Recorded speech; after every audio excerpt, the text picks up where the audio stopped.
fala Brasil, fala Ceará, Roraima, Tocantins, Paraná, Minas Gerais. Fala em Niterói, Miguel Pereira, Assaré, terra da poesia popular, Rorainópolis, Aparecida do Rio Negro, Apucarana e Caparaó, que fala em todos os rincões desse país, que não é de Deus nem do diabo, é da gente. Sem rodeios e nem floreios. Se você quer ouvir obviedades, opiniões rasas e sem conteúdo, não recomendo esse podcast. Agora, se você quer mais que informação, se você quer opinião embasada em dados, análise crítica de fato e comprometimento com a sua inteligência, veja ao lugar certo e pode ouvir a gente sem medo. Disrupções é mais que um podcast, é uma necessidade dos dias atuais. Dias conturbados, turbulentos, nebulosos e enigmáticos. E é por isso que estamos aqui, para entender essa distopia que se tornou o Brasil e, quem sabe, ajudar a mudá-lo. Minha gente, antes de mais nada, vou aqui chamar o meu companheiro de todos esses episódios, de mais uma temporada que começamos hoje, o nosso amigo de sempre, Tony Dias. E aí, Tony, tudo bem? Tudo bem, segunda temporada entrando no ar, fortes emoções, fizemos nossos recessos aí em dezembro, Recesso quase parlamentar esse, né? O bicho pegou. O bicho pegou, Tony, o bicho pegou. Janeiro, né, foi intenso, Intenso demais. E esse ano, bicho, a chapa vai ser quente. Vai. Mas aqui, para nós é bom que seja chapa quente, porque a gente tem assunto, a gente tem, né, debate, a gente tem, né, contribuições que podem ser feitas aí, né, a vida desse país, que, obviamente, a gente precisa de pessoas que pensem a realidade desse país e que se proponham a discuti-lo. Nós estamos humildemente fazendo essa parte aqui. Não só nós, obviamente, muitos outros, mas, obviamente, a gente dá a nossa perspectiva, o nosso olhar, né, a nossa forma de observar essa realidade. E 2022, para nós, começa hoje, né, Tony? Para o Disrupções começa hoje, e nós teremos novidades para você que faz parte dessa audiência qualificada, altamente qualificada, questionadora, né, que está ávida por coisas diferentes, por novas perspectivas, por novos horizontes. Nós preparamos para você mudanças no nosso programa. Ao longo dessa programação, você vai perceber, né, que alguns quadros saíram, outros quadros, né, vão entrar para fazer parte do programa, mas é uma coisa que nós vamos deixar mais para adiante, né? Ou seja, essa aí vai ser a surpresa que vocês vão ter em 2022. Novos quadros, obviamente, passamos esse período de recesso trabalhando também um pouquinho, né, Tony? Porque ninguém é de ferro. E, obviamente, chegamos à conclusão de que algumas reformulações precisavam ser feitas no programa e hoje vocês vão ver elas, ou parte delas. Mas o que não mudou, Tony, é justamente o início do nosso programa. Sempre a gente começa com um editorial e hoje o nosso editorial vai se chamar 2022, o ano que mal começou e não sabemos se irá terminar. Meu amigo Tony Dias, porque é isso mesmo, né? Gente, obviamente, o ano 2022 começou aí há quase um mês. Mas, meus amigos e minhas amigas, janeiro nem sequer foi embora e já deu saudade de 2021, hein? Olha que para ter saudade de 2021, né, precisa de muito. Primeira coisa, eu e o Tony Dias viramos número nas estatísticas da Covid-19. Estamos positivados, ou estávamos positivados, até recentemente. E mais, Já aconteceu tanta coisa em janeiro que a gente nem lembra da metade, né, Tony? Então vamos ver. Por exemplo, ninguém se lembra mais que o Bozo se entupiu, literalmente, hein, de camarão e foi parar no hospital, né? Ou seja, o Bozo, uma farra lá de final do ano, comeu um camarão com casca e tudo, né? Ele que fez uma operação no intestino e aquele negócio entupiu. Isso foi uma notícia assim, que mobilizou as redes sociais aí no início de janeiro, mas ninguém se lembra mais disso, até porque isso também, cá para nós, é desimportante frente a tudo que tem acontecido nesse país. Mas não só isso, né, gente? Também não se falou mais essa semana, por exemplo, da aliança entre o Lula e o popular picolé de chuchu, Geraldo Alckmin. Pois é, essa semana não se debateu essa questão. Ou pelo menos, assim, né, não se deu holofotes a essa discussão. E também não mais se lembra, né? A gente lembra, ou a gente comenta mais, que o Moro foi pedir guarida ao Bivar, ao Luciano Bivar, né? Aquele lá do PSL, lembra? Né? Pois é, já foi aliado do Bozo e tudo mais, de certa forma atraindo o Podemos, né? Porque o Podemos não tem dinheiro para bancar a candidatura do Moro. E houve um certo incômodo na bancada com Podemos com esse movimento aí que o Moro fez, tomou lá um esquinho com o Luciano Bivar, apareceu em foto. Aliás, o Moro tem tirado umas fotos assim altamente esquisitas, né? Até para ele. Também passou meio desapercebido o começo de uma tentativa de desconstrução do Lula pela mídia hegemônica, com o tal editorial, famigerado editorial do Estadão, né? O Estadão sendo Estadão, né? E o anúncio de uma minissérie que vai estrear na Globoplay sobre o caso Celso Daniel, o que pode dar ensejo a inúmeras teorias conspirativas, né? Já que, obviamente, elas existiram desde o início do caso, né? E até agora também não se provou nada, nenhum envolvimento fora dos que já foram mencionados nesse homicídio aí horrível que foi cometido aí lá em 2003, lá no início do ano do governo Lula. Também passou batido o início de uma certa aliança. Olha só, hein? Como é que é o mundo, né? O início de uma certa aliança entre o Lula e o Bozo para atacar quem? Sérgio Moro.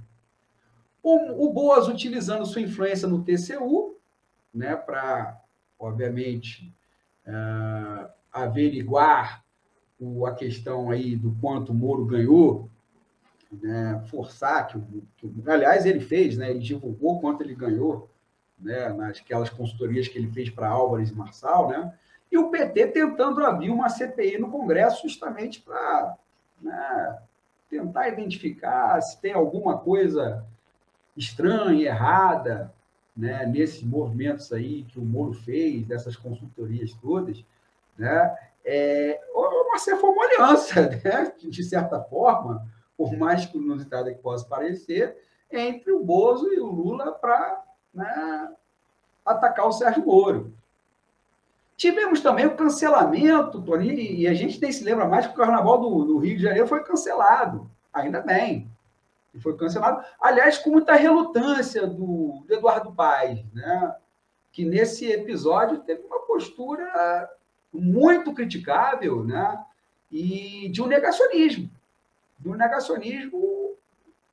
se não igual, né, mas parecido com o negacionismo bolsonarista.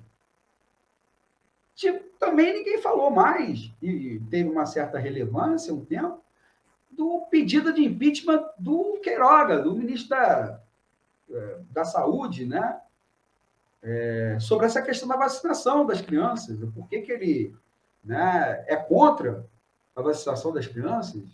Não, aí você dá munição para quem quer chamá-lo e o chama de genocida, de Herodes, inclusive, né, já vimos aí muitas comparações com a figura do Herodes, né? Ele, o Bozo, sendo comparado com o Herodes. Também ninguém está se notando, mas parece que a Faria Lima, né, o PIB brasileiro, está sem candidato, né, Tony? Né? Porque não é o Lula, não é o Bozo e parece também não é o Moro. Quem seria? Né? E tanta coisa se perdeu, né, Tony? Só nesse iniciozinho aí de ano, só nesse primeiro mês de ano, que a gente não sabe nem por onde começar. Mas aí, Tony Dias, esse abacaxi eu deixo para você descascar, deglutir e digerir. Feliz 2022, Tony! A chapa começou quente. A gente que imaginava. Porra, tanta coisa aconteceu em 29 dias, bicho. E tem outras tretas mais. Tem a treta lá da Ucrânia aí, que o Bolsonaro quer ir lá se meter. As tretas ideológicas, as tretas culturais. Aconteceu de tudo, bicho. Aconteceu de tudo nesse. E quem acompanha a política fica cansado. Fica cansado. Teve a previsão da inflação, fechou a inflação final em 2 dígitos, 10,06. Está entendendo? Então, como a gente vai viver qual a experiência que a gente tem do país? Você também esqueceu também da repaginada do Ciro, que o Ciro agora virou rebelde. Eu esqueci de várias coisas, meu amigo. Janeiro foi janeiro, cara. O Ciro virou rebelde. Pois E o Ciro está fazendo uma jogada interessante, que ele está ele está modificando a comunicação. Ele fez até o Sérgio Moro aparecer num fliperama. Porra, para tu ver. Rapaz, você viu, desculpa te cortar, você viu que teve uma rádio da Bahia que chamou o Moro para um debate e chamou o Moro e o Ciro, só que não falou para o Moro que o Ciro ia. E quando o Moro descobriu que o Ciro ia, cancelou a ida, cara. Para tu ver como estão as coisas, cara. A gente está vivendo o ano 2022, é um ano atípico. Além de ser um ano atípico, é um ano muito importante para a história do Brasil, porque protofascismo se faz no segundo mandato.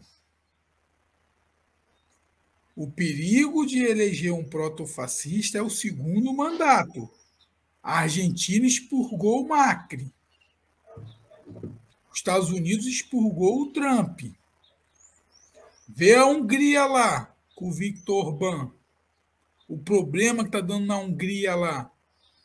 Então, o que acontece aqui no Brasil, bicho, é que se esse indivíduo chegar e ganhar as eleições, vai ser complicado demais. Para você ter uma ideia, essa brincadeirazinha aí que rolou do PT com o Bolsonaro, de criar a CPI, quem foram os indicados para o TCU? Os últimos indicados. Bolsonaro indicou gente para o TCU. Vê essa inteligência aí que está rolando em cima do Moro aí. Está compreendendo o perigo que a gente está de uma forma institucional no país, cara?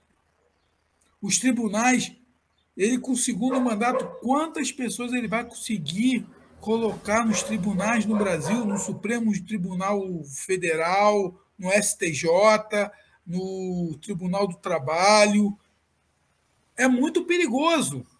O aparelhamento que está sendo feito pelo próprio governo Bolsonaro, do qual acusou muito o PT de fazer aparelhamento, é escrachado.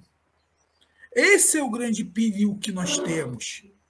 A reforma do ensino médio, que vai tirar praticamente toda a questão de filosofia, sociologia, do pensamento crítico, para inserir nessa molecada um pensamento empreendedor, tipo assim, meu amigo, não tem Estado, não tem governo, é você, vira um SA na vida aí, vai que vai.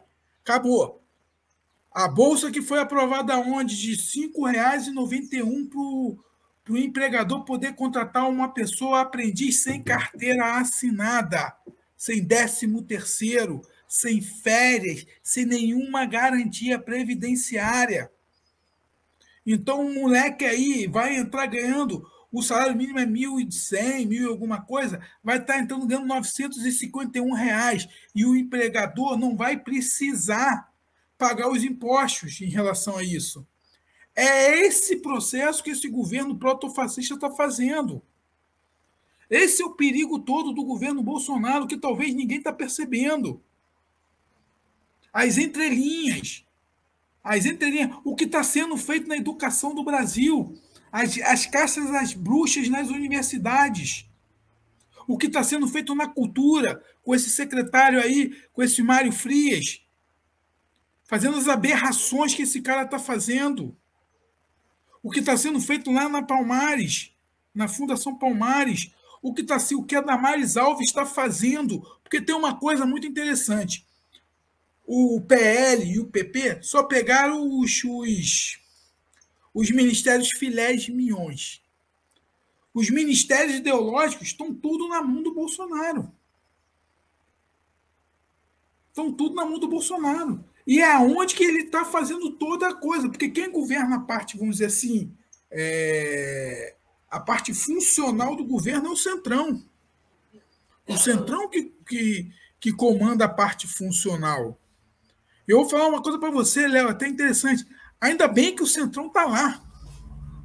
Porque a coisa poderia ser pior. Olha, é verdade. Porque o Centrão é fisiologista, o Centrão também não quer acabar com a institucionalidade, o Centrão também não quer acabar com o Estado. Eles estão junto ali porque eles viram que quando você tem um presidente fraco, o valor é mais alto. Porque por menos o Fernando Collor caiu. Por menos a Dilma Rousseff caiu. O que o Bolsonaro cometeu nesses 3 anos de governo, meu amigo, é uma coisa muito complexa e muito perigosa. E as pessoas não estão entendendo isso. Então, todos aqui, para ter uma ideia, o cara abandona todos os inimigos no meio do caminho. O cara abandona. O tal do Queiroga aí, vou falar mesmo. Esse cara é um genocida. Esse cara tem que ser caçado o CRM dele. O que ele fez já era para as crianças serem vacinadas desde o dia 17 de dezembro, bicho. Nós estamos no dia 29 de janeiro. E as crianças já eram para estar vacinadas há mais de 30 dias. Por quê? Porque precisa desses grupos de lunáticos. Essa galera que eles ficam o tempo todo precisando desses caras. Essas pessoas lunáticas que tem no Brasil, esse 1/4 da população brasileira, para quem esse governo governa, porque esse governo não governa para mim. Talvez não governa para você, talvez nem governa para Faria Lima, talvez nem governa para o agronegócio. Ele governa para esses malucos, para essas pessoas lunáticas que não estão entendendo o que é o mundo do século XXI. As pessoas que pararam no tempo, que acreditam ainda em bicho do comunismo. Porra, bicho, o Brasil vai ser comunista onde? André Esteves vai deixar isso aqui virar... O Brasil se tornou um território comunista?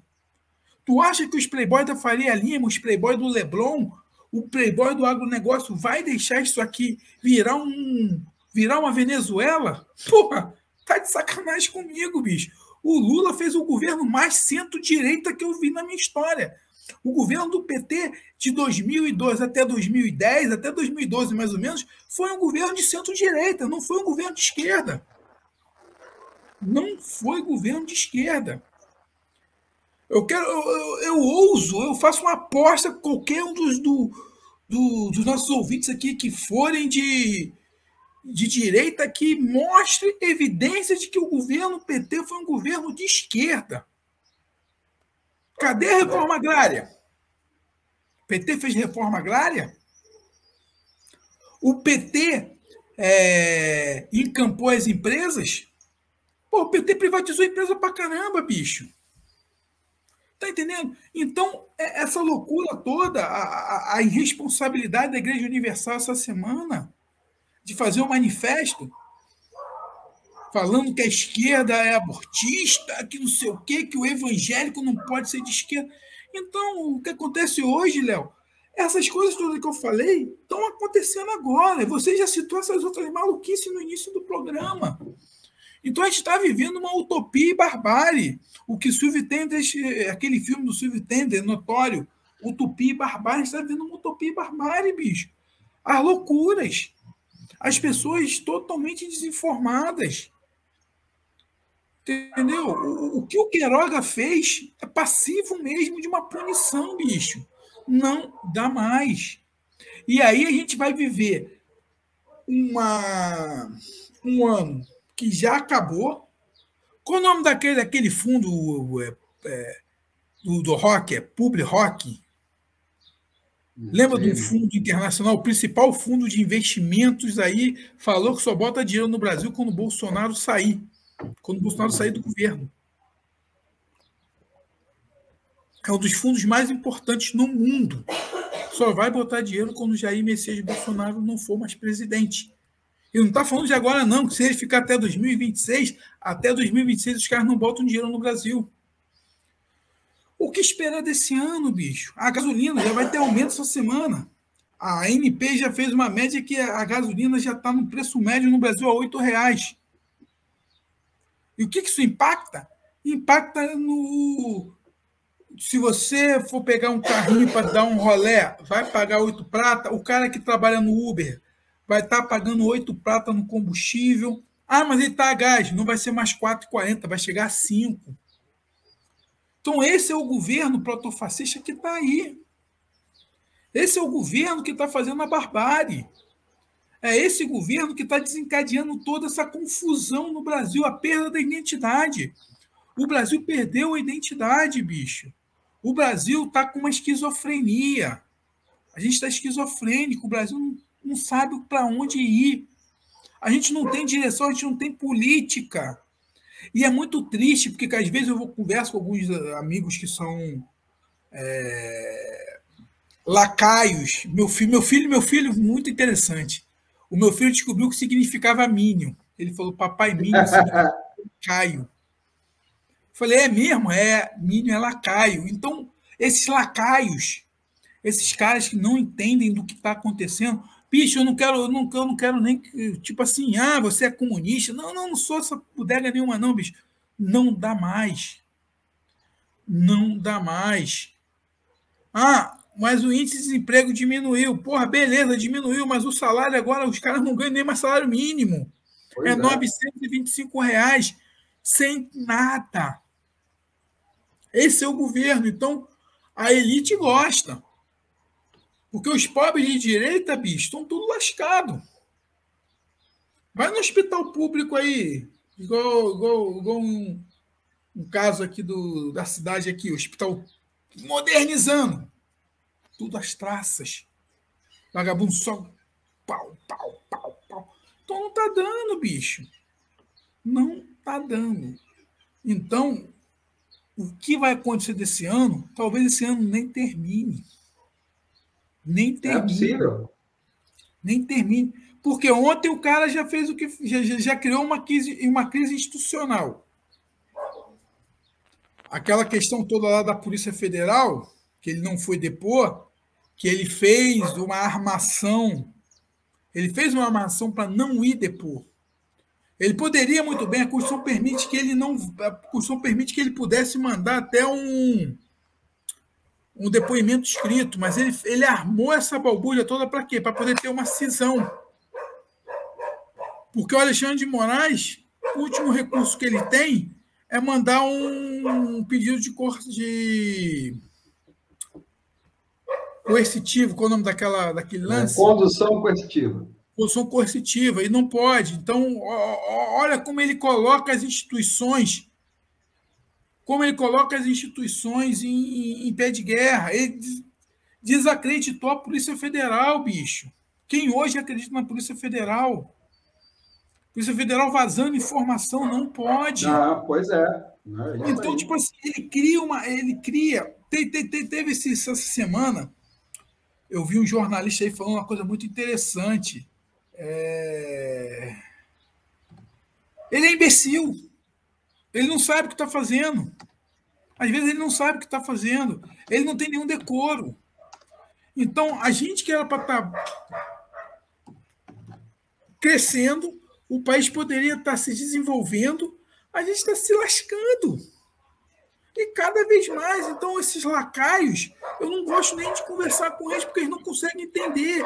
Eles acham que o único problema que tem, que Bolsonaro vai resolver, é que o filho dele não vai ser gay. O cara está preocupado se o filho dele não vai, se vai ser gay. É só isso que essa gente se preocupa. Se preocupa com o cu alheio. Eles estão preocupados com a coisa do cu alheio. Me desculpe o termo, mas é isso. Não estão entendendo a gravidade do momento, meu camarada. A Rússia não pede guerra com a Ucrânia. O que o cara vai fazer lá, Léo? Tu que é da história, meu camarada. Tu que é um historiador. Ele vai tentar sair do isolamento internacional que ele está, mas não sei se vai adiantar, né? Será, Léo? Será? E os nossos grandes embaixadores, os nossos grandes chanceleres das antiguidades, que sempre deixaram o Brasil fora de qualquer cenário de guerra em todas as épocas, para que ele vai se meter lá no bagulho que não é dele? Eu vou lá fazer acordo bilateral porque o Trump é conservador. Trump é conservador aonde? Aonde, Vladimir... Eu falei para o Trump, estou até confuso. Aonde que Vladimir Putin é conservador? Me diga aonde. Aonde a Rússia é um país conservador. Está entendendo? Então, até essa confusão do que é conservadorismo, essa bodega toda, cara, a gente foi engolido. E aí a gente parou o programa em dezembro, em 2 meses. Estamos cansados. Já começa a segunda temporada, bicho, querendo abordar outras coisas, mas não dá. A gente está vendo, eu pelo menos estou enxergando aqui, o Brasil está indo ladeira abaixo. O Brasil está indo ladeira abaixo. A galera não entendeu, esses malucos que estão desmatando. Eu moro numa cidade, bicho, que era uma cidade que é magnífica.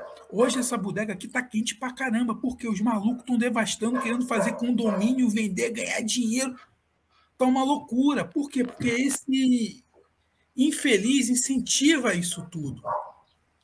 Então vai ser muito complicado. Eu não sei se esse ano vai terminar bem, eu não sei se vai terminar o golpe de Estado, eu não sei se termina com o Lula ganhando, eu não sei se Sérgio Moro consegue ganhar fôlego aí, consegue deslanchar com a campanha dele. Vai ser um ano muito intenso. Eu não sei se vai ter Rock em Rio. Carnaval só em Tiradentes, né? Só feriado. Cara, o que o Eduardo Paes ia cometer aqui no Rio de Janeiro, está cometendo, tem que falar. Eduardo Paes está fazendo uma péssima gestão na cidade do Rio de Janeiro. Todo dia eu vou lá e corneto ele no Twitter. Eu falo para ele no Twitter, bicho, não é porque o Crivella fez um péssimo governo que seu governo é bom. Ele ia botar esse carnaval para rola, a merda que tá dando do ano novo. Semana que vem a gente vai voltar a ter mais de 1.000 mortes por dia. E essa bodega de que eu tomei as 3 vacinas, eu tô curado, não caia nesse conto do vigário, bicho. Eu também tomei as 3 doses e peguei. Não caia. A gente pode diminuir um pouco a pressão, mas você vai sufocar o sistema de saúde. Porque quem é diabético, quem tem comorbidade, os idosos vão se lascar. Imagina você chegar aí no Miguel Couto, no Rio de Janeiro, tudo lotado. E aí o que acontece? A taxa de contaminação aumenta, mas aumenta também o número de pessoas que vão para o CTI, que vão ficar internadas. E aí o que acontece? Aí você começa a empatar as outras doenças também, que não consegue ser tratada. Então, eu falo, você, brother, que está aí, tirando ondinha, eu tomei as 3 vacinas, que não sei o quê, eu quero viver, preste atenção, você vai matar seu pai, você vai matar o o seu irmão com doença de comorbidade. Para de ser otário. Vou até falar na linguagem do Eduardo Paes, para de ser otário. Esses políticos aí estão doidos para quê? Para que você vá para a carnificina. Então presta atenção, maluco, presta atenção. Não demole. Tomou as 3 vacinas, beleza. Que custa ficar mais 1 mêsinho, 2 meses em casa? Já são 2 anos que a gente está preso. E aí eu estou vendo várias pessoas se lascando. Eu peguei essa Covid porque minha esposa trabalha com atendimento de saúde. E eu acabei pegando. E olha que eu estou isolado. Então, rapaziada aí, não caia na conta do Eduardo Paes. Eduardo Paes está fazendo uma péssima gestão no município do Rio de Janeiro. É porque nós tivemos Crivella e Crivella era muito ruim. Para ter uma ideia, o governo do Crivella era muito ruim. E aí a gente vê Eduardo Paes e a gente acha que tá bem, mas não tá bem não, bicho. Tony, mas vamos aqui, né, andar com o programa. E como eu falei para a nossa audiência aí qualificada no início, né, do editorial, nós hoje vamos estrear alguns quadros novos. Uhum. O primeiro quadro que nós vamos estrear novo aqui é esse, Tony. Eleições do cacete. Você sabe o que foram as eleições do cacete, Tony? Não, me explica aí. Pois é, eleições do cacete, eu sou historiador, então, obviamente, isso é um tema que está presente na minha vida e na minha atividade profissional, né? E, obviamente, o História do Brasil, eu sempre dei aula, né, de História do Brasil, né, por onde eu passei, né, onde tinha essa cadeira, né, de História do Brasil, eu dava aula disso, né? E existe um episódio na história do Brasil conhecido como eleições do cacete, que foi uma eleição que teve, né, para a legislatura de 1840, Tony, né, onde os liberais, na época, né, que se dizia liberal no Brasil, né, foi logo após o chamado golpe da maioridade, quando o Dom Pedro II assumiu o trono com menos de 15 anos, com 14 anos e uns quebrados, né, chamado golpe da maioridade, foi formar um governo com gente aí da facção liberal, aí, do Partido Liberal, na época, aí, chamado Partido Liberal. Né? Pois é, os liberais eles ganharam as eleições de 1840, né, com base em muita violência, manipulação, né, e, enfim, está lá nos anais da história brasileira. Ficou conhecido esse período como eleições do cacete. E, Tony, eu acho que nós vamos viver um contexto, obviamente, um contexto histórico totalmente diferente, mas eu acho que nós vamos viver umas eleições do cacete esse ano. Né? Tenho esse pressentimento, não é só meu, inclusive, né? É um temor meio que generalizado, só não teme isso quem quer partir para esse lado da violência mesmo. Né? Agora, aqueles que não querem, que querem que as coisas transcorram mais ou menos dentro de uma normalidade, seja lá o que isso for, né? Tem um certo temor do que pode escambar nesse processo aí. Então, durante esse ano, até novembro, quem sabe, se tivermos segundo turno, né? Ou no mínimo até outubro, nós teremos esse quadro aí, no máximo até novembro, nós teremos esse quadro chamado Eleições do Cacete, onde nós analisaremos semanalmente o quadro eleitoral no Brasil, seja através de pesquisas, ou seja através de notícias que nós achemos aí importante debater com vocês. Né? Bom, de dezembro para cá, ou seja, no nosso último programa para cá, algumas pesquisas saíram, né, Tony? Pesquisas e mais pesquisas foram feitas sobre tudo, né, do ponto de vista eleitoral no Brasil. Aprovação, rejeição do governo, né, primeiro e segundo turno, né, enfim, quais são as demandas. Foi feita pesquisa sobre tudo. A última que saiu é essa aqui que eu vou pôr, né, na tela para a gente dar uma leitura agora, para a gente ver agora, que é essa, na verdade, foram duas pesquisas que saíram com resultados contraditórios. Né? No lead da matéria, que está aqui no UOL, né, está assim, pesquisas, Lula em primeiro e Bolsonaro em segundo, pontuam mais que a soma da terceira via. Aí, a gente vai abaixando aqui o texto, né? O texto aí está se referindo a duas pesquisas, né, de intenção de voto, uma pela XP, né, e outra pela Modal Mais Fatura, né? Uma pela XP e PESP e outra pela Modal Mais Fatura Inteligência. São duas pesquisas, uma que foi divulgada na quarta-feira, dia 26, e outra que foi divulgada na quinta-feira, dia 27. Foram as duas últimas pesquisas, né, que saíram, que tem metodologias diferentes, né, Tony? E qual foram os resultados que essas pesquisas deram, né? A da Modal Mais deu um resultado assim um pouco diferente das outras pesquisas, né? Deu Lula em primeiro, não quem está em primeiro e segundo, mas os percentuais, né? Então, pelo cenário 1, né, da Modal Mais Fatura, o Lula estaria com 36%, né?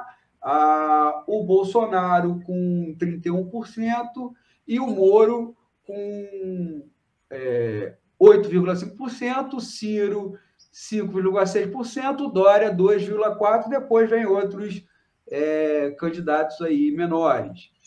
Teve uma outra que teve um cenário 2, que aí o Lula aparece com 39,5%, o Bolsonaro 33,2%, o Moro 8,4%, o Ciro 7,5%, Dória 3,2%. Eu não sei por que teve isso, porque só teve esses quatro, né? Não teve os outros candidatos, beleza. Né? Brancos e nulos, 5,2%. E teve um terceiro cenário aqui, Lula 42,2%, Bolsonaro 32,2%, Moro 10,7%, Ciro 7,5%, não sabem 2,6% e brancos e nulos 4,1%. Né? Aí só tem os quatro primeiros aí, e aí a vantagem do Lula aí fica um pouquinho mais perto, né? O percentual do Lula fica um pouco mais perto das últimas pesquisas dos outros institutos. Né? Ainda tem um quarto cenário aqui, que aparece Lula 42,2%, Bolsonaro 34,5%, Dória, e aí já não tem o Moro, né? Dória 5,4%, né? E Ciro 8,5%. Né? Aí eles botam segundo turno, né? O Lula vence de todo mundo, né? O Bolsonaro vence do Moro, né? O Bolsonaro também venceria de todo mundo, né?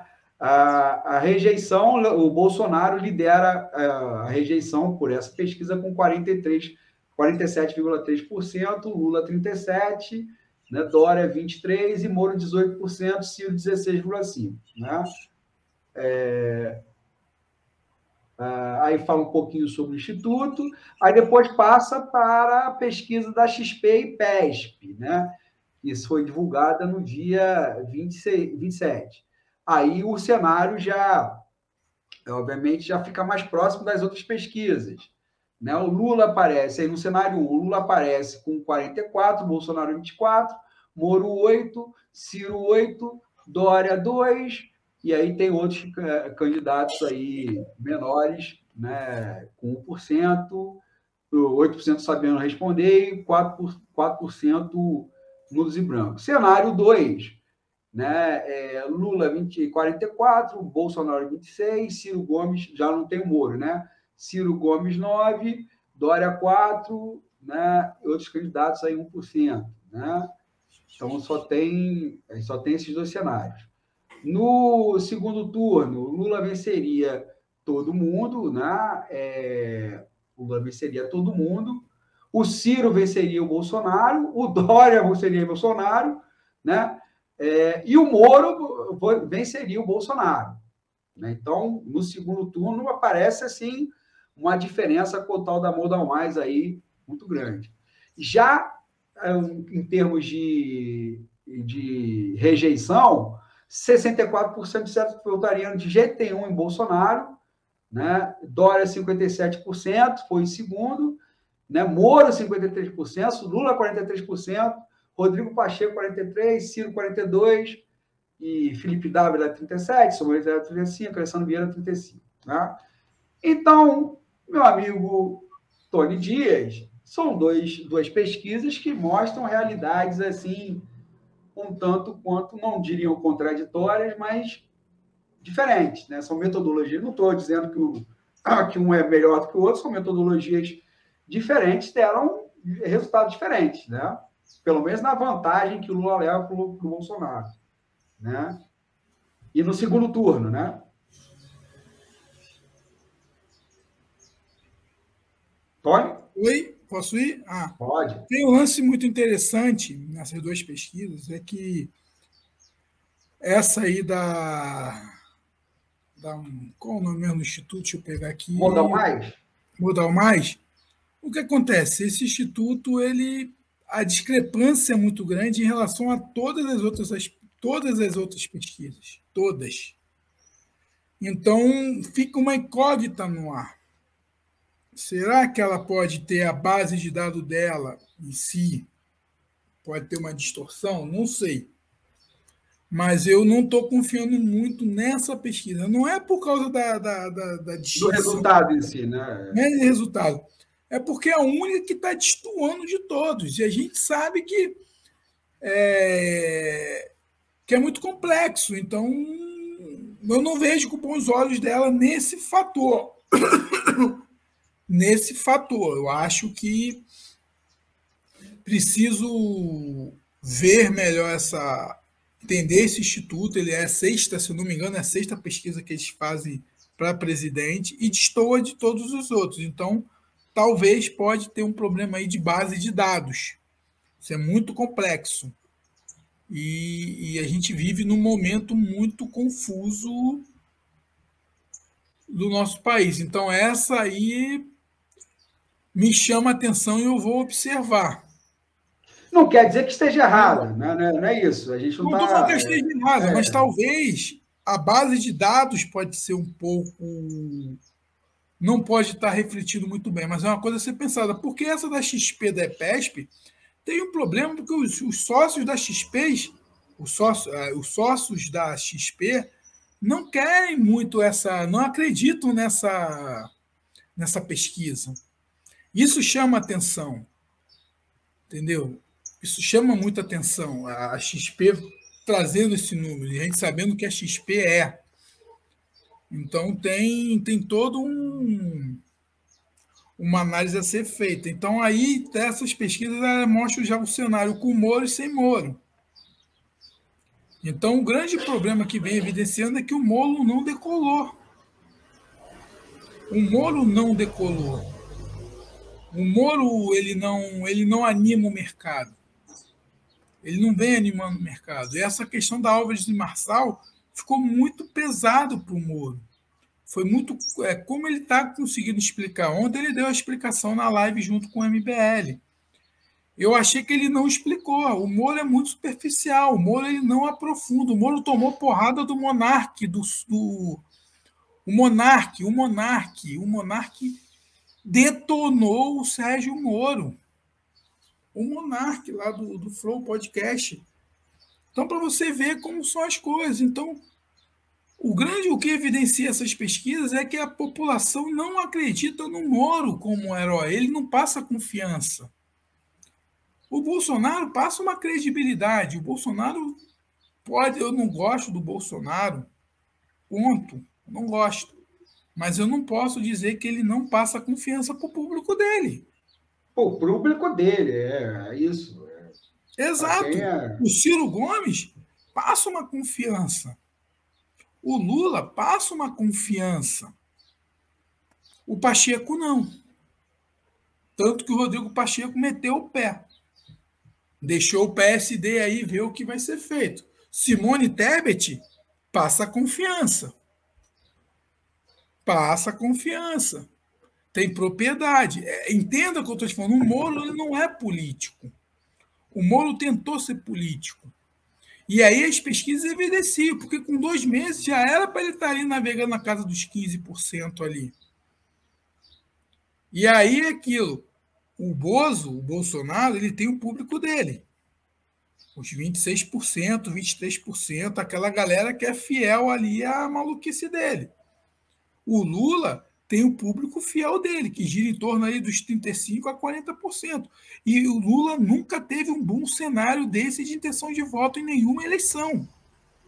Se for pegar o fator histórico de todas as eleições que o Lula participou, ele nunca teve uma vantagem dessa que ele está tendo hoje. E qual é o impacto disso? Nem quando ele foi presidente, né? Nem quando ele foi presidente. Então, o que acontece é que a péssima gestão de Jair Messias Bolsonaro está sendo refletida.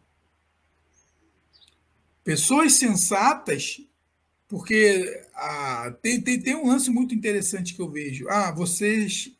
O PT está polarizando. O PT, o Bolsonaro não polariza com o Bolsonaro. O Bolsonaro não polariza com o Lula, não, bicho. Quem polariza com o Bolsonaro é o PCO. Talvez o PSTU e lá o pessoal do PSOL. O Lula é centro. O Lula pegou o estandarte dele e colocou no centro. O Lula é centro.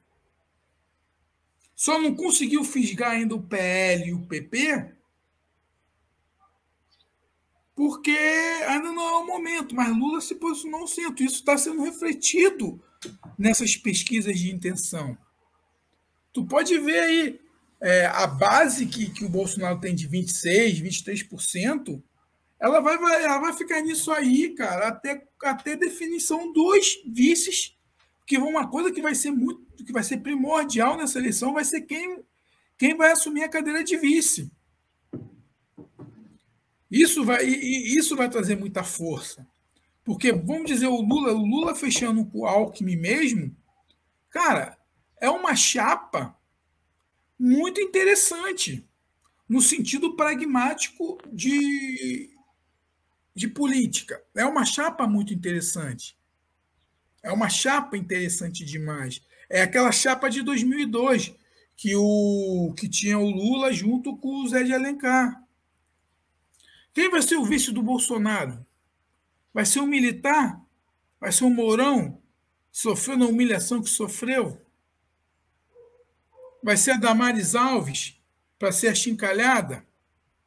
Está compreendendo? Quem ele vai botar? Vai botar alguém do PL? Vai botar alguém do PP para ser vice dele? Está entendendo? Então, as pesquisas mesmo vão começar a ter um fundamento mais lógico a partir de abrir o bicho. Abriu sim, que quando começar as pesquisas mesmo, já com a definição da legenda, quem são os partidos, quem são os candidatos, aí sim, essas pesquisas que são agora estão refletindo o momento atual. A gente vai ver aí o reflexo aí dessas medidas populistas que o Bolsonaro fez. Ainda não, eu acho que as pesquisas ainda não captaram ainda o auxílio emergencial que ele vai dar para esse ano, esse Auxílio Brasil. Tem o aumento dos professores. Então, ele deu um aumento agora para os professores básicos de 33%, se eu não me engano, que vai impactar na folha de todos os prefeitos do Brasil afora. Eu não sei, ele aprovou aquele aumento da Polícia Federal? Ainda não. Ainda não. Então, tem isso aí. Então, tem a questão aí do aumento dos combustíveis, que vai aumentar. E como vai ficar esse aumento na balança? Tem a perspectiva aí do aumento da comida agora no início desse ano, de inflação dos alimentos. Então, a gente vai conseguir ter um cenário... É bom a gente acompanhar toda semana, que toda semana agora vai sair. Semana que vem deve sair pesquisa do Ibope, depois deve sair... Ibope não, é IPEC, depois deve sair a pesquisa da Paraná, a Datafolha. Então, isso vai ser muito bom para a gente poder entender, mas a gente tem que refletir os números no que está acontecendo agora. A pesquisa reflete o que está acontecendo nessa semana. Não reflete o que vai acontecer para o futuro. Isso é uma coisa muito... Ela tem uma tendência para o futuro, mas ela reflete o que está sendo que acontece agora. Então tem muita água para rolar. Esse quadro aí, Eleições dos Cacete, promete muito. Pois porque é. vai ser, porque além disso, vamos botar assim, a gente tem um problema aí do Telegram. E aí? Do Telegram. O No Barroso vai ser. Twitter. O Twitter botou lá a plaquinha lá do. O Barroso vai censurar o Quê? Telegram, né? O Barroso vai censurar o Telegram, né? E aí? Será que censura? Então tem muita coisa por trás que a gente tem que levar em consideração. Pesquisa mostra, e vai ser muito bom para a gente entender como está funcionando o cenário, bicho. A gente tem que entender muito bem o que está acontecendo no cenário. O Lula está crescendo, e ele pode crescer mais com o apoio do Geraldo Alckmin. Está entendendo? Porque você vai conversar com um empresário um pouco mais. O empresariado não tão tacanha, não com esse empresariado analfabeto político, que tem que ser analfabeto político, tem muitos empresários aí analfabetos políticos. É o que mais tem, né? É o que mais tem. Que não conseguem entender, que estão ainda nessa sensação de que não estão entendendo o que é política, não entendem de política, não sabem o que é política. Filho gay não é política, é pauta comportamental. Pauta comportamental não é política. Os caras estão manipulando você a achar isso. Tá entendendo? Então a gente tem que ter muito cuidado. Então eu acho que essas tendências é muito bom. Por exemplo, como está a pesquisa para o Rio de Janeiro? Tem essas É bom analisar. Também. A pesquisa de São Paulo. Pô, São Paulo é um bom termômetro para a gente poder entender. Como está Minas Gerais lá com o Zema? O Zema, a gente esqueceu do Zema. O Zema andou fazendo muita besteira aí quando teve aquelas chuvas lá em Minas Gerais. Queimou o Zema. Queimou o filme direto, né? Queimou o filme direto. E aí ele mostra como funciona um processo liberal. Ali é o processo neoliberal. Minas Gerais está vivendo um processo neoliberal na veia. Vai ver o resultado lá em Minas Gerais. Então é mais ou menos isso. Então eu gosto desse quadro, Eleições do Cacete, vai ser bem interessante. Vai ser mais interessante quando as tretas começarem a rolar. Segunda-feira volta o Congresso. E aí eu quero ver. Mas, Tony, então vamos sair dessas eleições do cacete aí, essa pitada, né, histórica atual, né, também, né, essa referência histórica. Mas temos uma outra estreia também, Tony Dias. Ele falou que era só as eleições do cacete, né? Temos um outro quadro que também estamos apostando muito dele nesse ano de 2022, que é o Caverna Digital. Tony, você conhece Platão, né? Não o Tony Platão, não o seu xará, não o Tony. Platão, filósofo grego, né? Já ouvi falar nele. Platão, para quem não conhece, né? Uma das cabeças filósofos mais importantes da antiguidade, né? Enfim, discípulo de Sócrates e tudo mais. Ele tem um texto que é muito comentado em filosofia, chamando a alegoria, o mito da caverna, a alegoria da caverna, que é a mais, enfim, é mais comum você encontrar como alegoria da caverna, né? Ele contando essa história de que um grupo está preso numa caverna, sempre teve preso, nunca teve contato com o mundo exterior, né?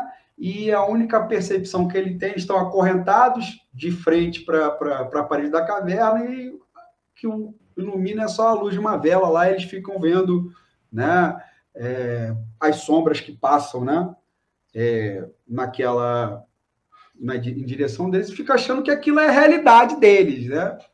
Até que um lá, Tony Dias, se desvencilha dos grilhões e vai para o mundo lá fora. E aí vê que, porra,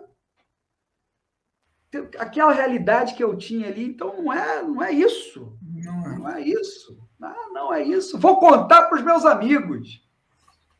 Vou voltar para a caverna e vou contar para os meus amigos e falar, olha só, o bando de imbecil, né? Vocês estão achando que... Não, o que tem é o seguinte, tem lá fora, tem isso. E sabe o que acontece com ele? Ele leva uma porrada dos caras da caverna lá. Toma porrada sim. Toma porrada, porque a realidade é isso que a gente está vendo aqui, seu safado. Né? Então ninguém acredita no cara. O cara fica aí, né? E, obviamente, a gente está vamos fazer uma alegoria em cima da alegoria da caverna, e nós criamos o quadro chamado Caverna Digital. Por quê, Tony Dias? Porque justamente hoje o que representava a caverna de Platão lá representa essas nossas redes sociais, essas bolhas que a gente está submergido, né? E que a gente acha muitas vezes que o que está dentro daquelas bolhas é o que é a realidade. Uhum. Exatamente. Então, assim, o que nós. Esse quadro, só para explicar para a nossa audiência qualificada, visa a gente detectar o que está sendo discutido nessas bolhas, de que forma está sendo discutido, e vou fazer uma confrontação aqui com o que é o real, né? com o que existe de fato. E Tony Dias, meu amigo, meu parceiro, dois assuntos me mobilizaram, né? As redes sociais essa semana. Um é o BBB. É um BBB que se politizou desde da outra temporada, né? E nesse aí eu acho que a politização está maior, né? Com a participação da Linda Quebrada, que inclusive é militante, né? Teve uma militância política no seio da esquerda e tudo mais, né? E lá tem os bolsonaristas lá também. Eu não assisto assim, eu não tenho paciência para assistir, mas a gente acompanha as repercussões, né? Que estão dando aí aquelas opiniões típicas de bolsominions, né? Mas, assim, eu não quero nem sentar na figura de quem está lá, eu quero sentar na figura de quem está fora, né? Porque, Tony, eu não sei se você acompanha as discussões sobre o BBB nas redes sociais, mas é um negócio meio esquizofrênico, né, meu irmão? Léo é muito doido. Eu acompanho o Big Brother, sempre acompanhei. Sempre. Teve uns anos que eu fiquei fora, mas vamos botar assim, de 2000 e... Depois que o Theo nasceu em 2013 para cá, eu fui ter 8 anos, eu passei a acompanhar mais. E o Big Brother, querendo ou não querendo, bicho, ele é um retrato de um país.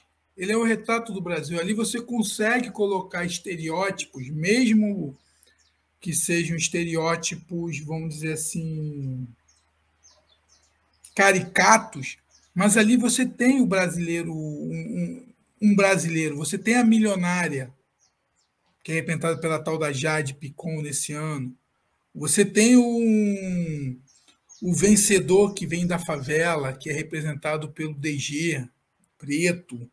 Você tem a Linda Quebrada esse ano, sendo uma trans, mas uma trans diferente da Ariadna, que participou, uma trans que é ativista. Linda Quebrada é uma grande personalidade. É uma mulher ativa. Tá entendendo? Então ela traz essa coisa toda. Você tem lá a Nayara Azevedo, que representa aquela galera ali nonsense ali do Centro-Oeste, aquela galera que não tem tanta... Vive o mundo, vive a cultura ali, aquela cultura, vamos dizer assim, do Centro-Oeste, daquele cara que tem muito dinheiro e que não entende nada do mundo. Então são pessoas que têm um pensamento deles. Então o Big Brother tem a Miss, tem o homem sedutor, o bonitão, tem tudo ali.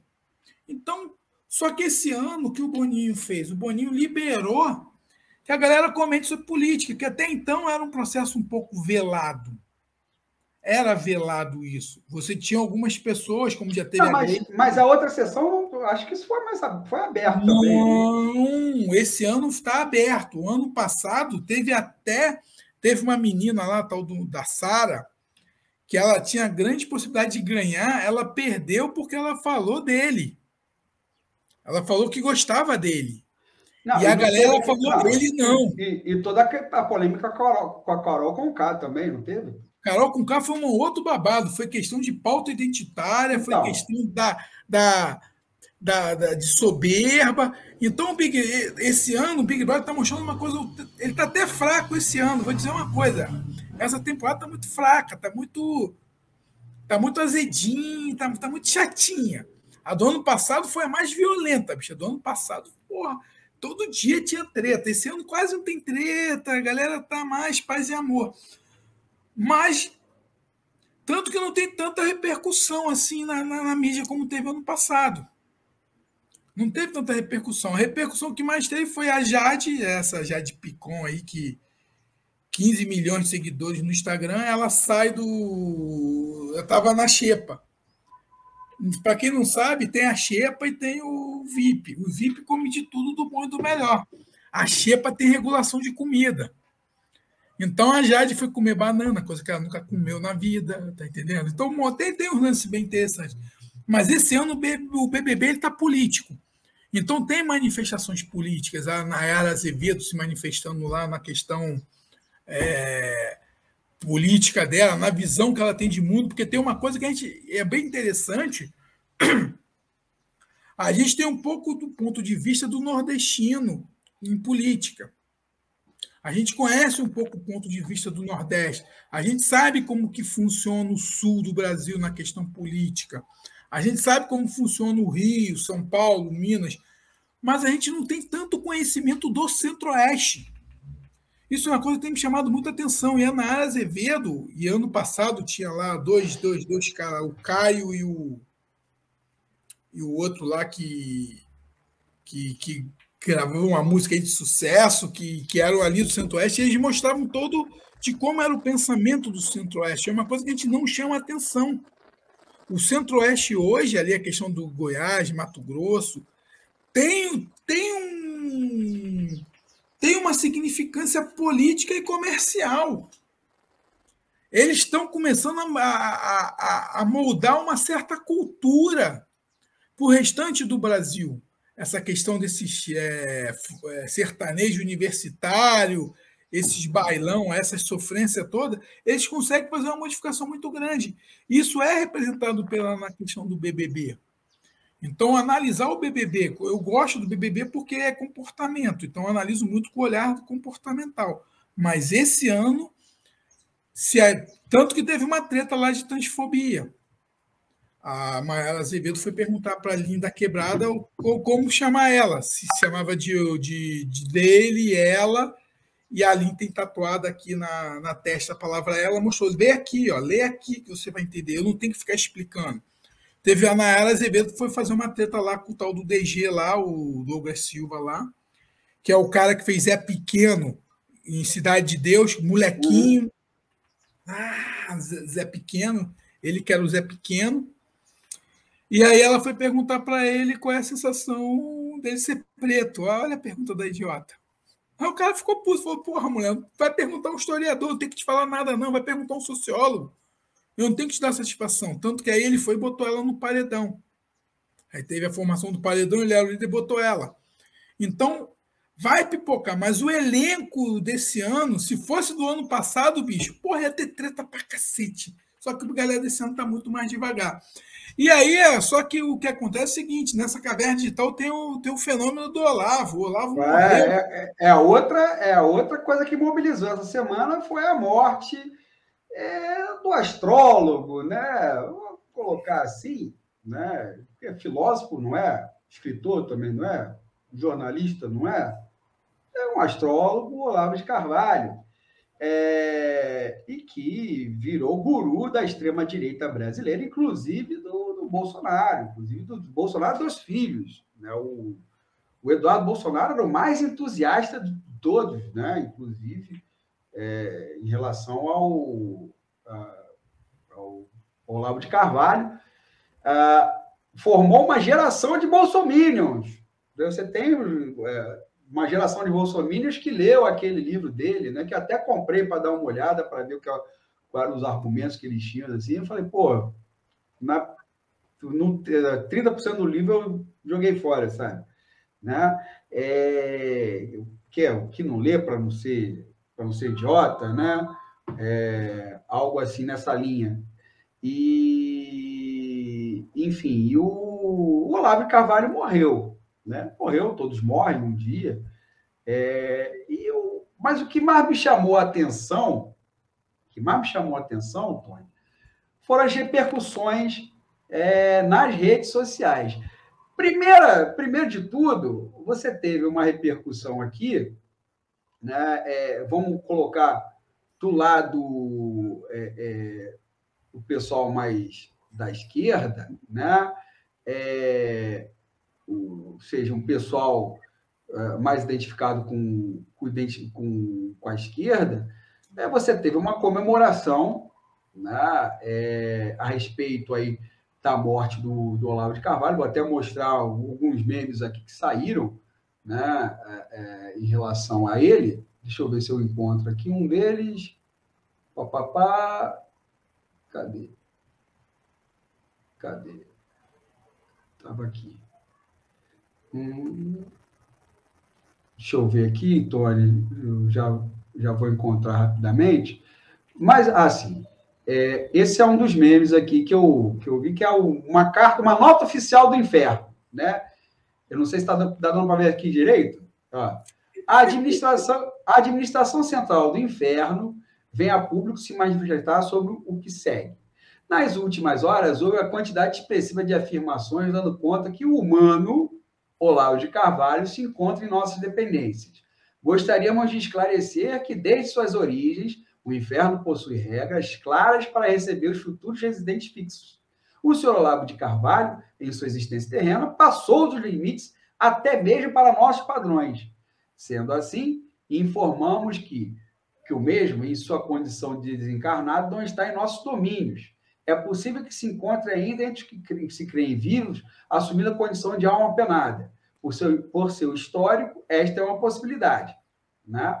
Sem mais, salientamos que aqueles que seguirem divulgando fake news na presença do senhor Olavo de Carvalho no inferno terão isso devidamente registrado em seus históricos e estarão sujeitos às consequências, dentre as quais se encontra a permanência definitiva, né? Então, você tem uma parte fazendo graça com a morte do Olavo de Carvalho, né? E você tem uma outra parte, né, representada aí pelos bolsominions. Também vou achar aqui agora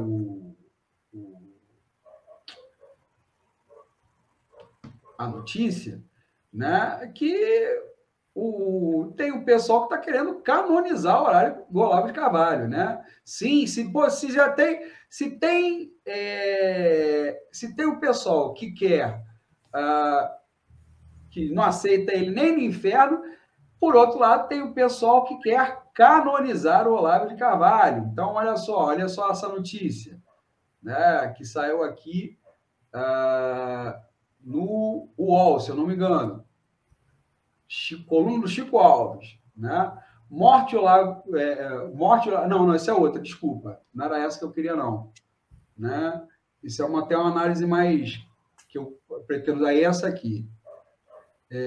Psiquiatra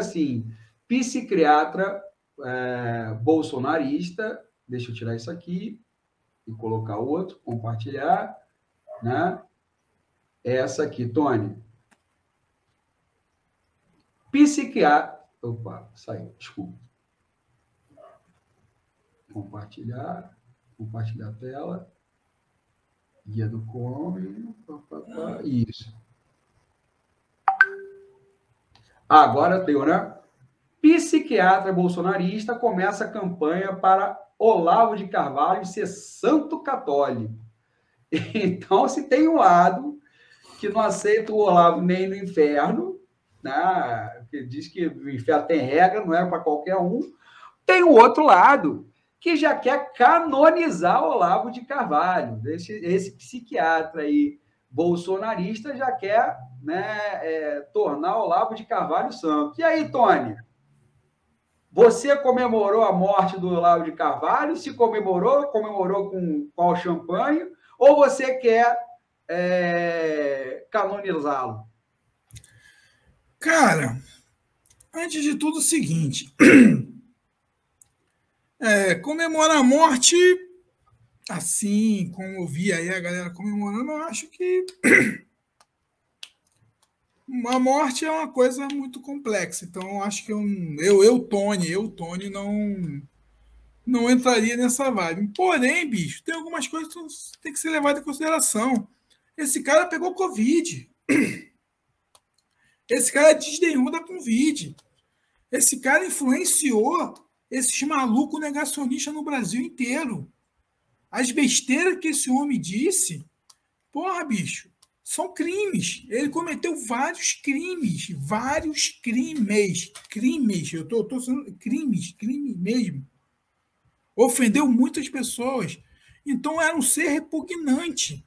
Eu lembro uma vez, lá em 2011, eu conversando com o cara, 2011, não, 2012, não, 2009, 2009. Assim começou essa onda do YouTube, que o YouTube começou a ter muita divulgação, pá.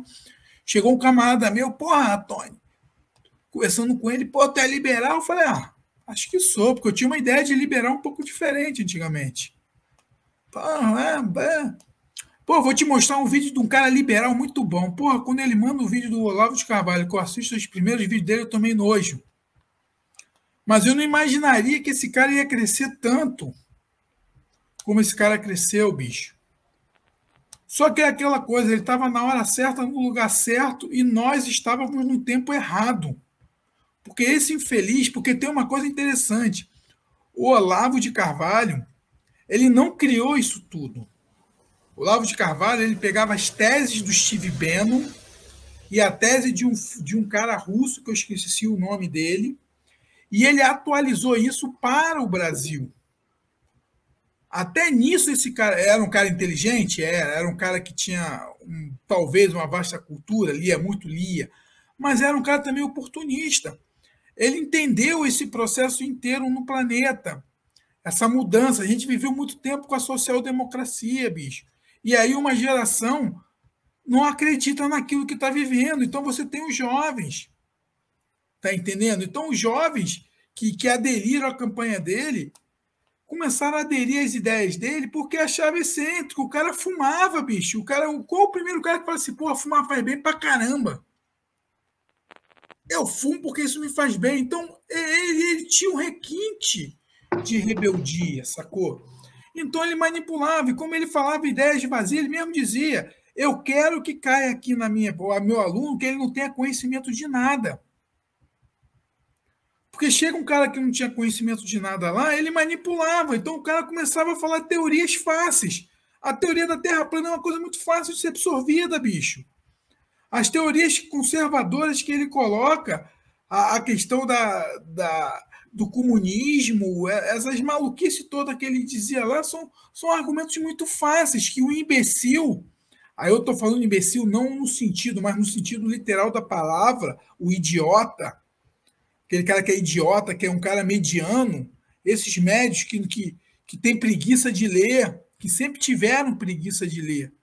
Quando você vai conversar com um cara que foi absorvido pela seita olavista, tu vê que o cara ele tem dificuldade de conexão de ideias, ele não consegue pensar por si só, todo o discurso dele é pré-moldado. Quando você chega na segunda, quando você está num embate com ele, na segunda vez que ele tem a palavra, ele já vai te xingar.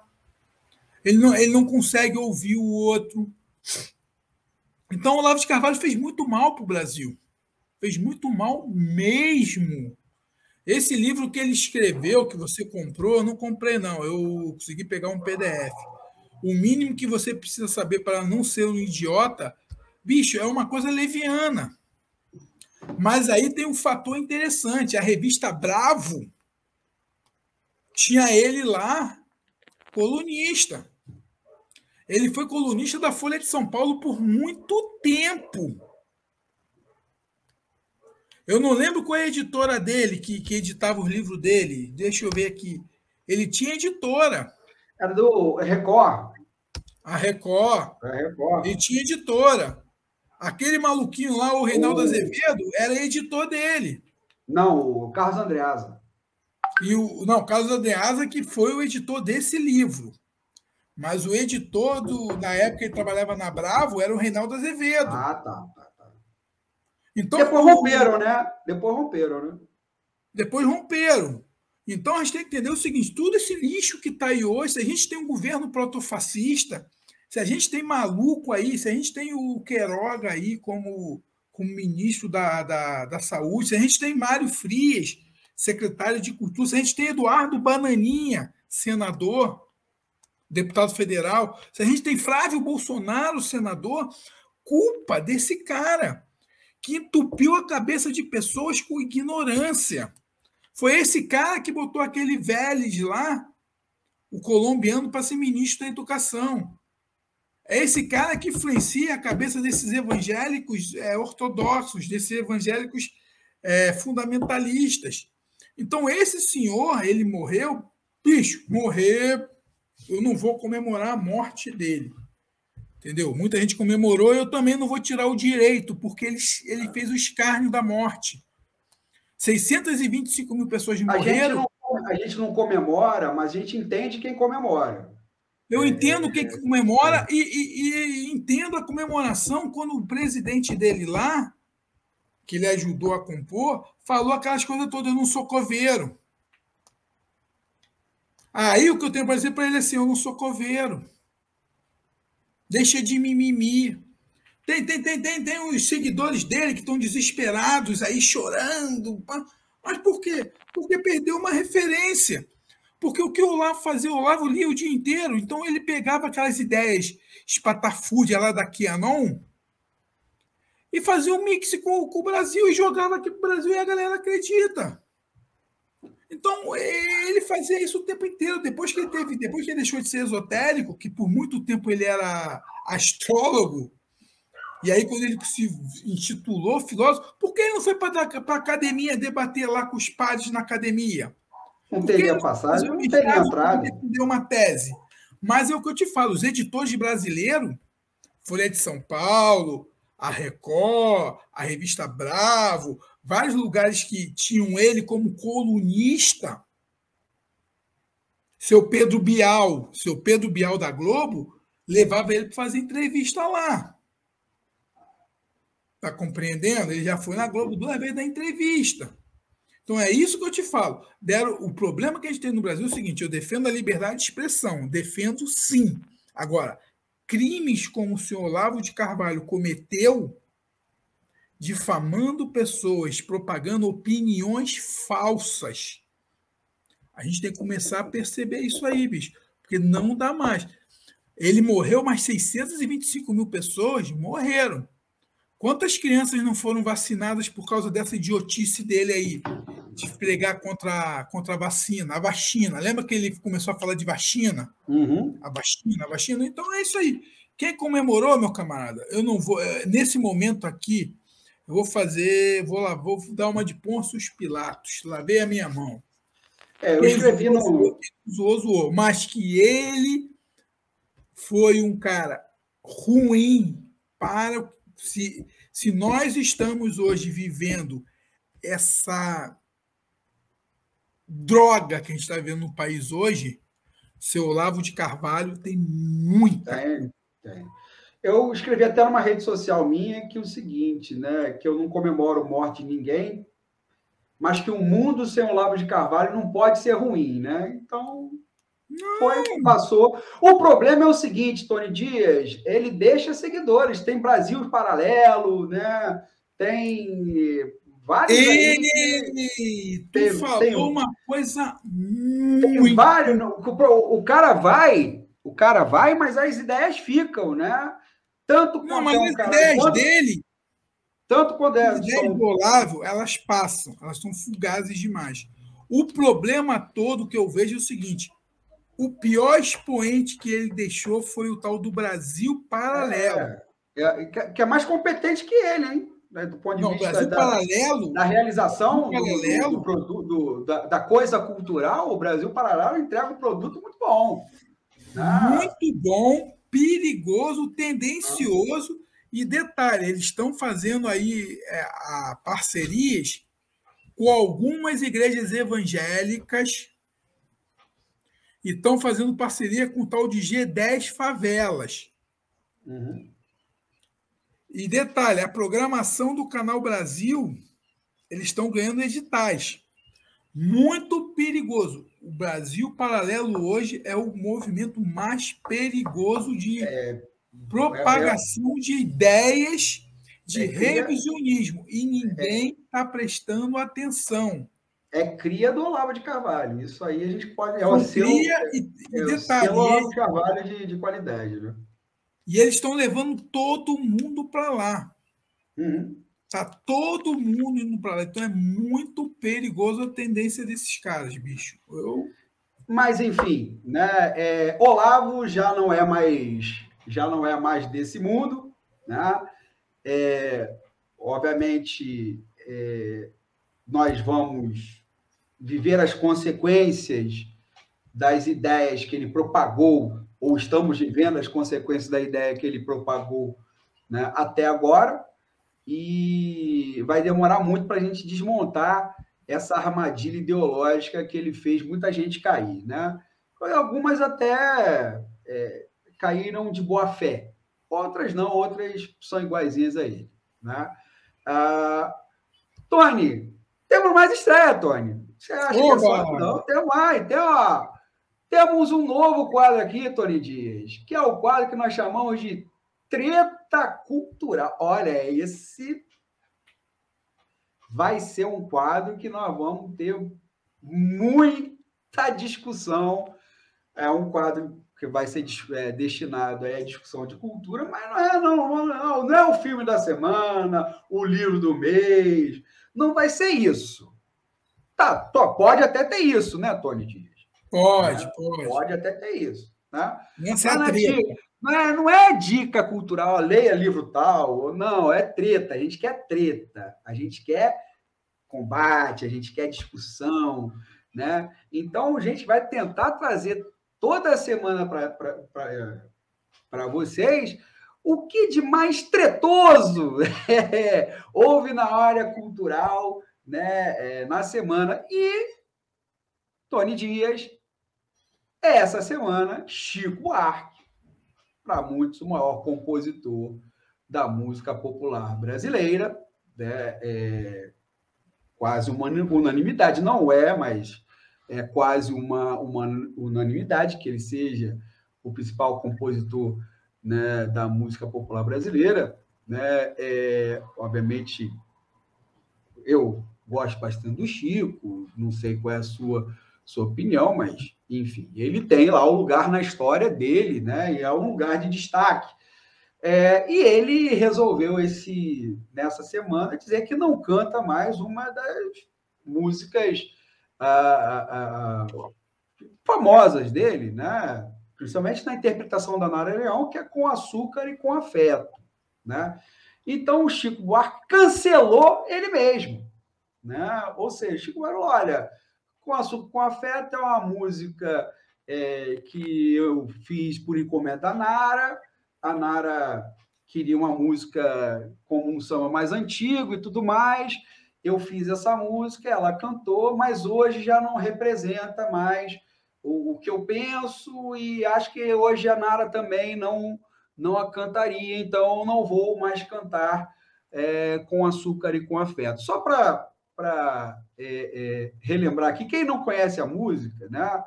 E quem conhece vai, obviamente... mas quem não conhece vai poder ouvir agora, né? Um trechinho. Com açúcar, com afeto, fiz seu doce predileto pra você parar em casa. Qualquer, com seu terno mais bonito, você sai, não acredito, quando diz que não se atrasa. Você diz que é um operário, sai em busca do salário. Então, Tony Dias, né, Chico Buarque não cantará mais, né, Com Açúcar e Com Afeto. Ele dando razão aos feministas, né, que questionaram ele, segundo o próprio, ele resolveu não cantar. Mas essa música, aliás, é uma tendência em alguns artistas, né? Recentemente também os Rolling Stones decidiram não mais cantar um dos clássicos deles, né? Brown Sugar, devido aí a um certo, né, conteúdo, né, que poderia, né, dar a entender, né, um certo racismo na letra, enfim, ou uma passada de pano para a escravidão. Então, eles decidiram não cantar, e outros artistas também têm tomado essa decisão. Tony, o que você pensa dessa questão aí? Isso é complexo, mas eu vou simplificar. Eu acho que quando o artista está vivo e ele consegue enxergar essa possibilidade de entender assim, porra, cara, isso funcionou lá em 1960, mas hoje não funciona mais. E ele vir a público e manifestar, eu acho uma grandeza do artista em si. Criolo fez isso com uma música que ele fez. Ele tratava mal um travesti, que ele falava mal, chamava de traveco. Ele foi pedir desculpas e ele ainda foi até mais do que o Chico. Ele ainda fez uma música, ele fez uma nova releitura da música. Entendeu? Então, tipo assim, porra, isso aí eu fiz, mas... Então, o cara chegar a essa possibilidade de entender, eu acho uma grandeza muito grande como artista. Ainda mais estando vivo, bicho. Aí ele consegue mostrar isso para uma nova geração que não conhece. Tipo assim, olha como que isso era cantado. Olha como a minha geração pensava sobre a mulher em 1960. É isso que vocês querem hoje? É esse pensamento? Entendeu? Então eu acho que o Chico Buarque foi feliz nesse processo. O do Rolling Stones eu não sabia, entendeu? O dos Rolling Stones eu não sabia sobre isso aí. Foi até um lance. Vou até fazer uma pesquisa depois para entender isso aí, entendeu? Não, assim, a música Brown Sugar é uma música que fez muito sucesso ali nos anos 70, né? Uma música, se eu não me engano, está no Stick Fingers, é um dos principais discos dos Stones, né? E fala sobre a escravidão, mas mistura escravidão, sexo e vício em heroína. Então, eles fazem uma miscelânea ali naquela letra ali, e aí acho que eles começaram a sofrer uma série de questionamentos e decidiram não cantar mais, né? Enfim, mas assim, eles se pronunciaram, o Keith Richards se pronunciou e falou, não, é uma música contra a escravidão, né? Mas nós não vamos cantar devido a essas pressões aí. Eu acho o seguinte, Tony, assim, quando é uma decisão do artista, beleza, eu compreendo, olha, ele não penso mais assim, não quero mais cantar essa música, ou vou fazer uma releitura que eu acho até melhor, né? Essa postura do crioulo que você falou, né? Eu não conhecia, mas vamos fazer uma releitura, enfim, vamos, né? Como é que essa música seria cantada hoje, né? Para que não passe uma mensagem que eu não quero que seja passada. Eu acho até uma postura mais interessante, né? Agora, eu fico muito preocupado quando nós vivemos no meio de uma cultura que é a cultura do cancelamento, né? Então, qualquer coisa que o cara fala, que o indivíduo fala, logo eu tenho grupos de pressão, não, não quero que artista vá em tal lugar, que trabalhe em tal lugar. Eu já acho isso esquisito, eu já não consigo, né? Isso eu já não consigo acompanhar. Agora, como é uma decisão do artista, como você falou, ele tem todo o poder sobre a obra dele, né? Então, nesse sentido, não tem mais discussão. Eu fico preocupado com essa cultura do cancelamento. Isso eu confesso que me incomoda. Eu não me incomodo muito, não, cara. A cultura do cancelamento, eu acho que ela é necessária. Infelizmente, ela é necessária. Por exemplo, não sei se você acompanhou essa semana o Neil Young com o Spotify. Sim. Porra. Mas é o mesmo caso do Chico, olha. Não, mesmo caso, mas eu acho isso, eu acho isso. Eu mesmo, Tony, boicotei o Spotify. Sim. Eu não ouço Spotify. Não ouço mais. Não vou ouvir. Não vou. Tem minhas playlists lá, tem a parada de Jupson está no coisa, mas eu vou ouvir o Spotify pelo Ancho, não pelo Spotify. Quando tiver, eu vou ouvir pelo Ancho. Então é isso que está acontecendo.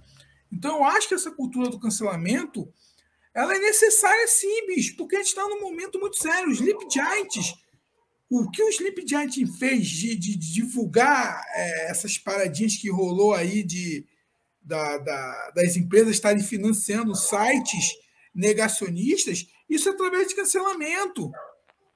Então tem muita coisa. Então, tipo assim, eu acho que o problema é muito mais uma cultura, tá entendendo? As pessoas têm que se posicionar. Lembra do Monarca quando fez aquele posicionamento infantil dele lá, que arcou com as consequências e perdeu?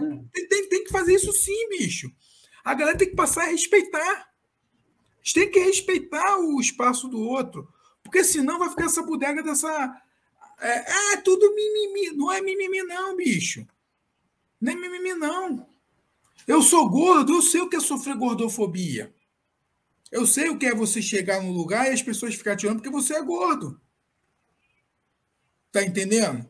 Então, eu acho que, tipo assim, a gente tem que começar a botar os pingos nos is. Tem que começar a botar os pingos nos is, sim. Eu acho que está na hora de parar um pouco, porque senão, Léo, a gente vai deixar essa galera aí fazer o que eles sempre fizeram. A gente vai deixar essa galera aí com a banca aí tirando onda. Mas a gente não pode esquecer que os canceladores também são cancelados. É isso que é o... Bicho, é uma mas onda que volta. Besteira, né? Mas aí é que tá. Se eu falei besteira, que eu seja cancelado. Não, mas não é essa a questão de falar besteira, Tony. Às vezes, assim, eu tô colocando o seguinte, você dá uma opinião política, por exemplo, que desagrada a um grupo, eu falo mal do Bolsonaro, as pessoas podem te cancelar no seu emprego, né? Enfim, podem te, assim, inviabilizar a tua vida, né, cara? É isso Bicho, que eu estou colocando. O mundo sempre foi assim, Léo. Pô. O mundo sempre foi assim. Quantos assédios morais acontecem nas empresas? Isso é cancelamento. Não. Quantas vezes, quando a gente era adolescente, quantas vezes que chegava aquele manezão, aquele cara que a gente, chegou fulano, cada um sai de fininho, A gente faz isso, a gente vive o cancelamento o tempo inteiro. Quantas vezes eu cancelei pessoas? Quantas vezes eu fui cancelado? Não, claro. Só que agora muda um pouco, porque você está vendo um cancelamento num cara que tem 1 milhão de seguidores.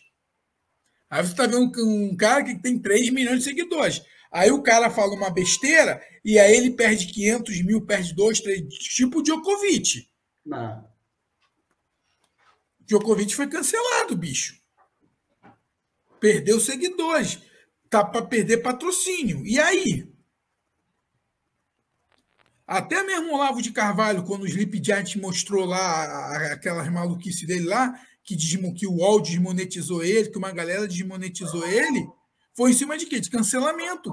Não, eu sei, mas olha só, eu entendo quando você tem assim, você tem uma empresa, né, que desrespeita, agride o meio ambiente, que, sei lá, não paga os direitos trabalhistas, né, enfim. Essa empresa, ela merece o boicote, que é o cancelamento, ela merece. Estou falando do cancelamento individual, né? Ou seja, você assim, eu não gosto do posicionamento daquele cara, né? Eu vou impedir que ele tenha fonte de renda, por exemplo. Isso é que me incomoda. Não é o caso do Djokovic. O Djokovic ele vai ter a renda dele, entendeu? Mas, Léo, o problema todo é o seguinte: a gente vive o livre mercado, bicho. Quando você entra para esse mecanismo aqui, quando a gente entra aqui para esse debate aqui, sim. a gente sabe. Agora, eu também sou a favor de que a pessoa fale e arque com as consequências de falar. Ele sabe que a consequência pode ser Exatamente, essa. bicho. Então, Se, se não se eu quer ter essa chegar, consequência, não fale, né? por exemplo, eu falo mal do Bolsonaro minha vida inteira. Se pegar os últimos 20 episódios, eu só falei mal do Bolsonaro. Se amanhã ou depois os bolsonaristas quiserem me cancelar, eu vou fazer o quê? Eu estou expondo a minha opinião, eu tenho que arcar com as consequências. Tá compreendendo? É igual, por exemplo, ultimamente eu tenho usado muito o LinkedIn para poder fazer o projeto ali dentro, que eu estou vendo uma rede, muito coisa. Daqui a pouco eu vejo a galera se cancelando lá. Debate político lá rolando torto e direito. Então, toda vez que eu entro ali, eu posso estar me cancelando. Tá entendendo? É o jogo, bicho. É um jogo. Eu acho que é uma questão complexa. Está dizendo o seguinte: talvez o que você está dizendo é a questão da difamação. Pode ser. Talvez é difamação. É tipo assim, você chegar e escrachar a pessoa e desmoralizar a pessoa porque você não gosta dela. Difamação. Isso aí tem mecanismos que você entra na justiça e você recorre.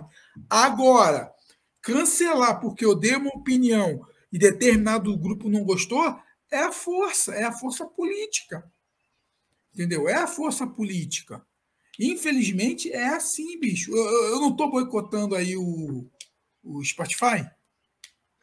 Mas aí até eu entendo. Né? Eu não uso mais o Spotify. Eu entendo. Da mesma forma que eu estou boicotando a padaria aqui de perto de casa. Estou boicotando, não vou lá. Agora, não vou. Uma coisa é verdade. Uma coisa é verdade. E isso é cancelamento. Se eu tivesse voz, eu convenceria todos os vizinhos aqui a nunca mais ir na padaria do cara. Agora, o problema, se o cara vai perder a fonte de renda dele, bicho, ele não teria o mesmo comigo. Tá entendendo?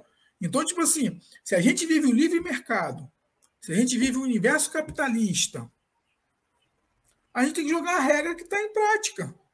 No momento que você entra para uma Big Tech, que você está aqui se expondo, querendo ganhar projeção, fazendo o quê? Expor pensamento, você tem que estar receptível à crítica. Você tem que estar passivo de que vai ter cancelamento. Tá entendendo? Cancelamento é o quê? Cancelamento, bicho, é nada mais do que você... Aí o que acontece? Aí fica um bando de teóricos teorizando. Aquele cara lá na década de 70 não sofreu cancelamento? O cantor das multidões? Esqueci o nome dele agora, o pai do Max Castro. Simonal? Ele não sofreu cancelamento da classe artística? Sim. Tá entendendo? Então a gente tem que entender essa parada toda. Quantos artistas sofrem cancelamento ali? Porque agora mesmo, a novela aí, a novela das 9 da Globo, tem uma menina que era pichadora, ninguém gostava dela, o público não gostou da estética dela, não gostou da história dela, tiveram que matar a minha personagem. Cancelamento. Entendeu? Então, acho que essa questão... E isso é uma coisa que a gente tem que debater mais mesmo, cara. Conversar mais. Porque a treta cultural praticamente vai ser tudo em cima de cancelamento. Porque, assim, esse que é a questão que mobiliza as redes, né? Hoje. Né? E assim, eu quero... A questão é o seguinte, né? A gente tem que saber, né, onde é que está a justiça e onde não está, né? Assim, cancelar alguém, um produto, uma pessoa, é o mínimo. A gente tem que saber a justiça disso aí, as causas que a gente usa, né? Eu acho que tudo isso as causas que nos mobilizam, né? Porque cancelar por cancelar também não quer dizer nada, né? Mas, Tony, né? Estamos indo para o final do programa, Tony. Sabe que teve uma coisa que não mudou nesse programa. O que é, Tony Dias? Tony Dias. O nosso popular quadro histórico, que acompanha a gente quase desde o início, Pobre de Direita. Ele mesmo, que é uma forma que a gente encontrou de discutir algumas coisas de uma forma mais leve. Até que hoje não está tão leve, não, que é um memezinho aí da UDH, de Ângelo, não é tão leve assim, né? Mas, assim, geralmente a gente escolhe, né, algo mais leve para falar. Não é o caso de hoje, a gente vai escolher justamente um meme da Hildegard de Anjos, porque justamente ela fala sobre essa questão do pobre de direita. Então, em primeiro lugar, meu nobre pobre de direita, que por acaso esteja nos ouvindo, nos assistindo, eu quero que você não guarde isso, não leve isso para o coração. Esse quadro é apenas um convite, né, à reflexão. O que a gente gostaria mesmo é que você refletisse sobre o que está sendo falado aqui para você, sobre o que está sendo dito. É uma forma sincera, é honesta de nos comunicar com você. De forma alguma é algo desrespeitoso, mas é algo que, né, tenta levar você a uma reflexão. E, Tony Dias, hoje nós escolhemos, né, como eu falei para você já, um memezinho aqui da Hildegard de Anjos, né, que ela justamente fala sobre o que é o pobre de direita. Então, não é sobre o que é o pobre de direita, mas sobre as consequências de ser um pobre de direita. Então, olha o que a Hildegard fala para nós assim. Então, tem lá, ela botou no Twitter dela, né, pobre de direita. O bancário de direita teve a jornada ampliada de 6 para 8 horas, sem qualquer compensação salarial. O carteiro de direita vai ter a fonte pagadora privatizada, perdendo estabilidade profissional. O motoboy de direita, se sofrer um acidente, perdeu o direito de sacar 13 mil do DPVAT. Ou ele faz o seguro privado, ou fica aleijado mesmo. O desempregado de direita vai pagar 7,5% para o INSS, mesmo quando ele estiver desempregado. O professor de direita vê o governo diminuir o repasse para a educação e a tentativa do governo de desvincular o poder público da obrigatoriedade do fornecimento desse serviço. E o rico de direita? Bem, esse não terá sua coleção de Ferraris taxada. Tony Dias, o que falar para esse nosso pobre de direita que está vendo seus direitos todos serem indo pelo ralo e a Ferrari do rico não está sendo taxada? Pelo menos não ainda. Esqueça Olavo de Carvalho. Esqueça Olavo de Carvalho. Deixe de ser idiota. Ele te enganou. Ele realmente fez idiota. Esqueça a Igreja Universal do Reino de Deus, aquele manifesto nefasto que a Igreja Universal enviou essa semana. Esqueça Eduardo Bananinha. Esqueça o conservadorismo do movimento. Isso não é conservadorismo, isso é fundamentalismo. O movimento é fundamentalista. Eles não têm nada de conservador. Esqueça. Esqueça as falácias do MBL, esse discurso neoliberal que o Partido Novo faz. Isso aí não é liberalismo econômico, isso não é ser liberal. Os caras estão confundindo você. Esqueça esse discurso. Entenda o que é direita. Eu já digo há muito tempo, não existe direita e esquerda. Eu já tenho uma concepção de que direita e esquerda é apenas uma coisa para ficar de briga, essa bodega toda. Preste atenção. Preste atenção, o seu pobre de direita. Esqueça tudo que te ensinaram para te tornar idiota. Pense bem nos caras que você está votando. Esqueça discurso comportamental. Se o seu filho for gay, meu amigo, abrace-o e o beije.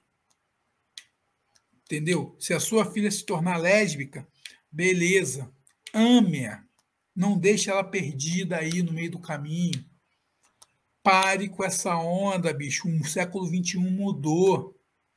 Enquanto você ficar sendo manipulado por esses carinhas aí, mas vocês têm um discurso.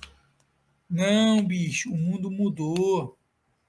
que esses caras estão querendo aí é apenas que você vote neles para eles continuarem te oprimindo. Então, pobre de direita, você que virou empreendedor, se lascou, bicho.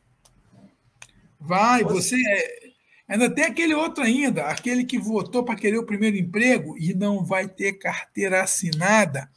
Babau. É isso que eu tenho a dizer para você. Pare de ler o Olavo de Carvalho. Ou seja, Tony Dias, menos Olavo de Carvalho, mais disrupções, né? Exatamente. Gente, estamos chegando aí ao final do primeiro episódio da segunda temporada do Disrupções. Espero que vocês tenham curtido o programa hoje. Espero que vocês tenham curtido as alterações, esses quadros novos aí que nós pensamos e formulamos para dar uma nova dinâmica ao nosso programa, uma nova proposta. Para ousar também, por que não dizer, com temas diferentes e tudo mais. E, para nos despedir aqui, quero deixar o nosso recado, que nós estamos aí nas plataformas de streaming, né? Apesar do Tony Dias ter cancelado o Spotify, nós ainda dependemos dele para nos vincular, né? Nós estamos aí no Facebook, nós estamos aí no nosso canal do YouTube, estamos também nas plataformas de áudio, no Anchor, no Spotify. Se você preferir o Anchor, inclusive, é melhor. Pelo menos você vai apoiar o Tony Dias no boicote e o Neil Young no boicote ao Spotify, no cancelamento do Spotify. E aqui nós nos despedimos aí até semana que vem com mais episódio do nosso Disrupções. Até mais, pessoal!